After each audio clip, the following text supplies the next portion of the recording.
মানে আমি একটা কথা বলি, এহসানুল হক মিলন না, মানে ওনাকে দেখলে আমার খুব উগ্র মনে হয়। ওনার আচার ব্যবহার এরকম যে উনি একাই সুপিরিয়র আর বাংলাদেশের সবাই হচ্ছে গিয়ে চিটার বাটপার। আমার যখন এহসানুল হক মিলন সাহেব এই কথাটা বললেন যে প্রাইভেট বিশ্ববিদ্যালয়কে অনেক বেশি ফ্রিডম দেওয়া হলে জঙ্গি প্রবেশ করা হবে, আসলে শিক্ষাটা আমাদের শিক্ষার্থীদেরকে নিয়ে প্রশ্ন আসে না, শিক্ষাটা আসে হচ্ছে গিয়ে এহসানুল হক মিলনের নিজের শিক্ষা নিয়ে।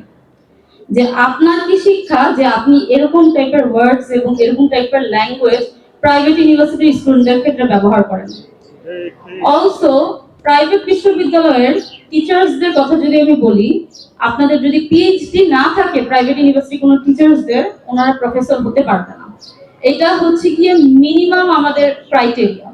আর তাহলে কি আপনি বলতে চাচ্ছেন যে প্রাইভেট বিশ্ববিদ্যালয়ের এত হাই র্যাঙ্কের ডিগ্রি অর্জন করে তারা হচ্ছে গিয়ে মানে জঙ্গি টাইপের শিক্ষা দিবে, যারা আমাদের বাবা মা সমতুল্য তারা জঙ্গি টাইপের মানে আমাদেরকে প্রডিউস করতে তারা হেল্প করবে, এরকম কিছু কি আপনি বলতে চাচ্ছেন? মানে আমি একটা কথা বলি, এহসানুল হক মিলন না, মানে ওনাকে দেখলে আমার খুব উগ্র মনে হয়। ওনার আচার ব্যবহার এরকম যে উনি একাই সুপিরিয়র আর বাংলাদেশের সবাই হচ্ছে গিয়ে চিটার বাটপার। মানে উনি একাই হচ্ছে পিওর সোল, বাকি সব হচ্ছে চিটার বাটপার দিয়ে ভরা।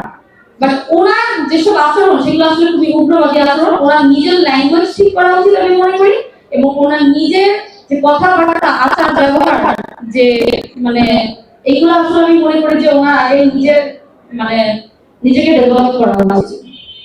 এটা একটা কথা। এরপরে আমি যে বিষয়টা নিয়ে কথা বলবো, দেখেন আমি মানি যে হলি আর্টিজান যে ঘটনাটা, টেরোরিস্ট একজন টেরোরিস্টের কোনো বাবা মা নাই, কোনো সোসাইটি নাই, কোনো ইনস্টিটিউশন নাই।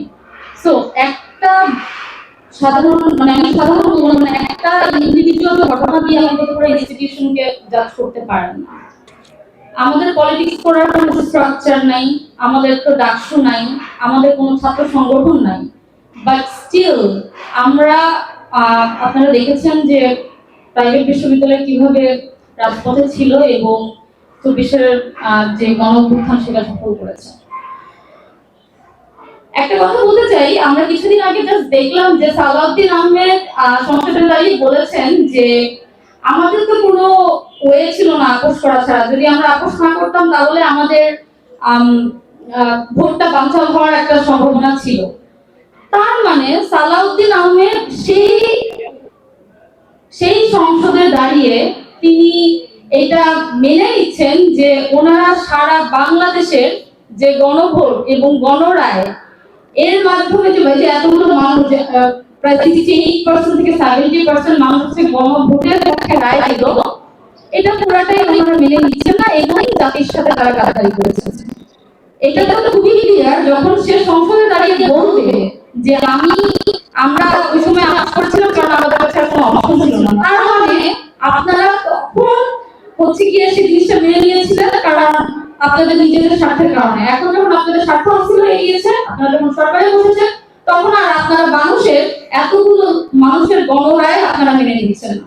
এটা আসলে প্রাইভেট বিশ্ববিদ্যালয়ের স্টুডেন্টরা আমার জন্য খুবই কষ্টকর যে আমরা একটা সিস্টেমেটিক চেঞ্জ, একটা কালচারাল চেঞ্জ আনার জন্য হচ্ছে আমরা রাজপথে গিয়েছিলাম।